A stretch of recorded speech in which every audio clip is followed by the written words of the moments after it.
Oke, kita lanjutkan ke video ketiga. Oke, mengenai pelanggaran data atau apa ya bahasa Inggris tadi?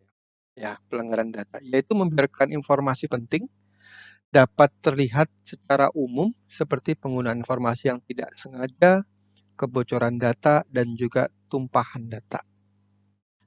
Ya, baik sengaja atau tidak sengaja. Titik beratnya di situ, baik sengaja maupun tidak sengaja.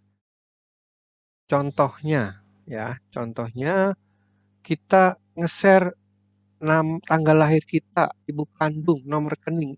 Tiga hal itu sangat rentan sekali, sangat bahaya sekali karena merupakan merupakan eh, pintu masuk untuk membobol rekening bank kita.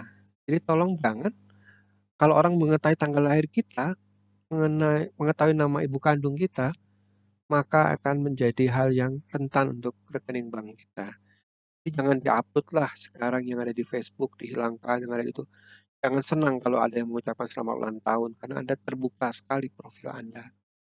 Ya, ada data dari profil bank atau layanan berbayar. Itu kadang bank itu saling tukar data. Kita pernah mendaftar di bank A, maka data kita ada di bank B akan dijual ke perusahaan asuransi secara tidak langsung, memang secara tidak sengaja.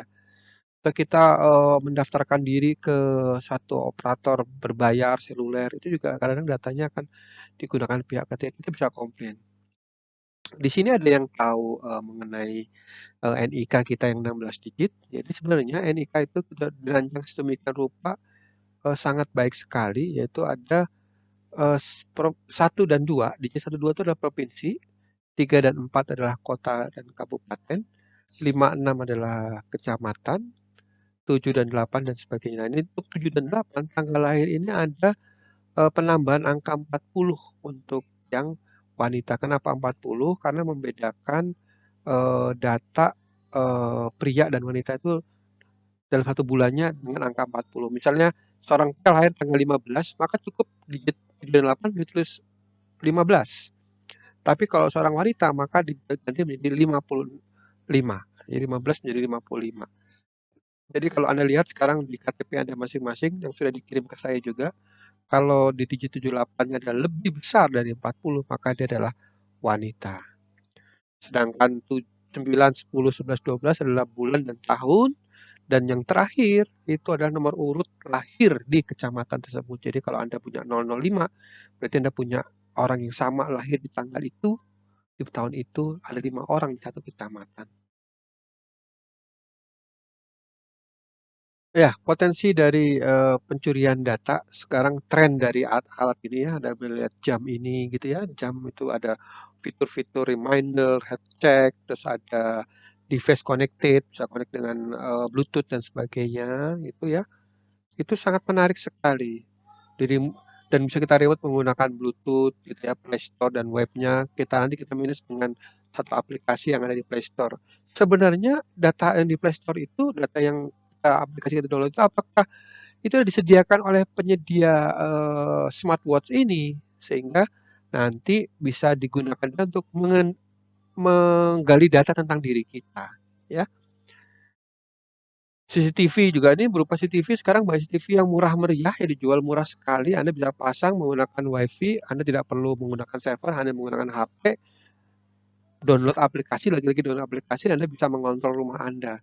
Sebenarnya ngontrol tidak hanya Anda, pemilik aplikasi itu pun akan mengontrol rumah Anda, gitu ya. Ya, jadi sebenarnya alat-alat itu adalah seperti ini ya. Jadi ada kita download dulu application, terus run and login, connect to device, adjust the device dan enjoy menggunakan itu. Dan kita loginnya menggunakan macam-macam, bisa menggunakan Google, Facebook, Twitter dan sebagainya. Sehingga mereka terjadi pertukaran data profil kita. Oke, aturan peran-peran pemain dalam permainan ini adalah pertama ada provider, ada user, ada device. Ya, jadi provider akan mendownload memberikan download kepada kita dalam aplikasi itu dan akan kita set dan akan dikonekkan dengan alat sehingga kita akan selalu terkonek dengan pemilik atau pengembang dari aplikasi itu. Oke, nah ini akan menggunakan cloud biasanya. Bagaimana seberapa strategisnya sebuah data dalam sebuah bisnis ya? Pertama adalah menjadi big data. Jadi data Anda kan terhubung dengan akun Facebook, akun WhatsApp, akun macam-macam. Sehingga kalau Anda sering-sering menulis status di Instagram atau apapun, itu akan bisa deteksi. Sekarang ada beberapa perusahaan yang menerapkan pada karyawan barunya untuk membuka akun Facebook-nya. Bahkan Amerika pun untuk memberikan visa kepada orang Indonesia, untuk orang-orang masuk ke negaranya, nggak ada orang Indonesia saja, itu mereka akan melihat akun dari Facebook-nya. Maka sangat hati-hati kalau kita sering membuat kontroversi ya, mungkin akan di-ban dan sebagainya ya. Ya sudahlah, memang kita nggak bisa masuk misalnya gitu ya, karena kita pernah mengkritik yang bersangkutan. Dan juga yang paling potensial adalah data mining. Data mining itu tahapannya seperti ini ya, ada data cleaning, data selection dan sebagainya. Akhirnya mendapatkan sebuah data pattern. Pattern itu adalah bentuk Anda berangkat dari rumah jam berapa, kemana setiap hari dan sebagainya. Dan internet traffic sekarang juga menjadi menjadi potensi juga. Jadi sebenarnya di internet yang dijual dalam sebuah aplikasi ada trafficnya.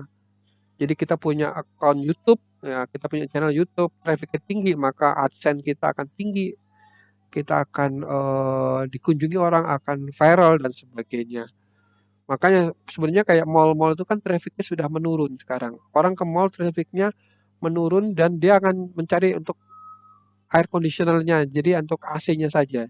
Jadi tidak untuk berbelanja. Lain dengan kalau kita sering membuka di Bukalapak, Lazada maupun di marketplace lainnya, makin sering kita klik benda itu, maka akan masuk ke penawaran ke medsos kita tentang benda itu. 10 kali, 30 kali setiap harinya, akhirnya kita terpengaruh untuk membelinya. Ya, sekira itu video kali ini. Kita akan lanjutkan nanti dengan information security.